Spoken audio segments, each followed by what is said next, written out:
আজকে 5ই আগস্টের পরে এই পর্যন্ত শুধু বিএনপিদের মধ্যে অবৈধ হত্যা হয়েছে 127-এর উপরে।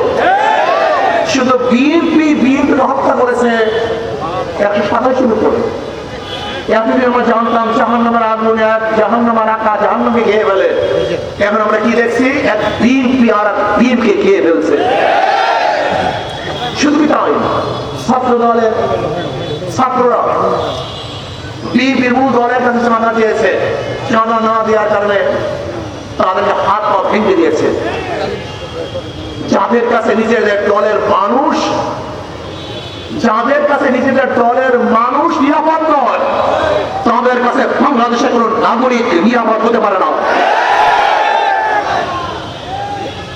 যেই দলের এক দল আর এক দলকে এক সংগঠন তার অঙ্গ সঙ্গে চাঁদা দিতে হয়, সেই দলের কাছে বাংলাদেশের কোন ব্যবসায়ী নিরাপদ থাকতে পারে না। যেই দলের মানুষকে খুন করে, সেই দলের কাছে বাংলাদেশের কোন মানুষের জান মালে নিরাপত্তা থাকতে পারে না। যেই দল কাউন্সিল করতে পারে না, নিজেদেরকে সংরক্ষণ করতে পারে না, নিজেদের মধ্যে শিষ্টাচার শৃঙ্খলা ঠিক রাখতে পারে না, তাদের মাধ্যমে বাংলাদেশের কোন অবস্থাতেই শৃঙ্খলাবদ্ধ হতে পারে না। যারা নিজেরাই ঘোষণা দেয় যদি নির্বাচনের তারিখ ঘোষণা করো তো করো, আমরাই ঘোষণা করব, যারা নিজেরা আইন তুলে নেয় তাদের মাধ্যমে এদেশে আইন নিরাপদ থাকতে পারে না। যারা মেয়র হওয়ার আগে সিটি ভবন দখল করে, তাদের কাছে বাংলাদেশের মানুষের জান মাল ইজ্জতের নিরাপত্তা থাকতে পারে না।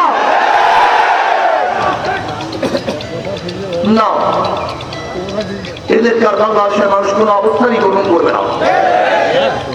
অনেকেই ভাবছেন আগামীতে অমুক দল ক্ষমতা আসবে, উড়ে বালি।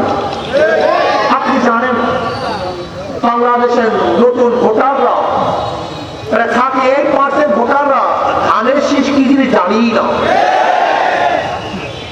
জিয়াউর রহমান সাহেবের আদর্শ এদেশের মানুষ শুনতে চায় না।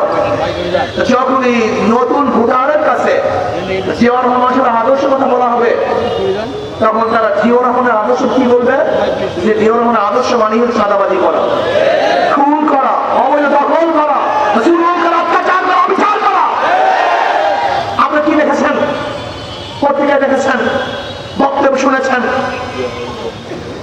ইশরাক সাহেবের ওকিলরা বিচারক বলেছেন যদি ইশরাকের পক্ষে রায় দেন তো ওখানে থাকবেন বসবেন, রায় না দিলে ওখানে বুঝতে পারবেন না। যারা জোর করে নিজেদের পক্ষে রায় নিয়ে আসে, তাদের মাধ্যমে দেশের বিচারালয় কোনোদিন নিরাপদ থাকতে পারে না। আপনারা কি চান? কত রক্ত দিবেন? আবু সাইদ কতবার জন্ম নেবে? আমরা অবৈধ সরকারকে ক্ষমতা আনার জন্য, অবৈধ ব্যক্তিদেরকে চাঁদাবাজদের ক্ষমতা আনার জন্য আর এক ফোঁটা রক্ত ঝরাতে চাই না। আমরা দুর্নীতিবাদ চাঁদাবাজদেরকে আর ক্ষমতায় দেখতে চাই না। আমরা কি চাই? ইনসাফদার, আল্লাহ ভীরু, আদর্শবান, ন্যায় নীতিবান, যারা নিজেও চাঁদাবাজি করে না,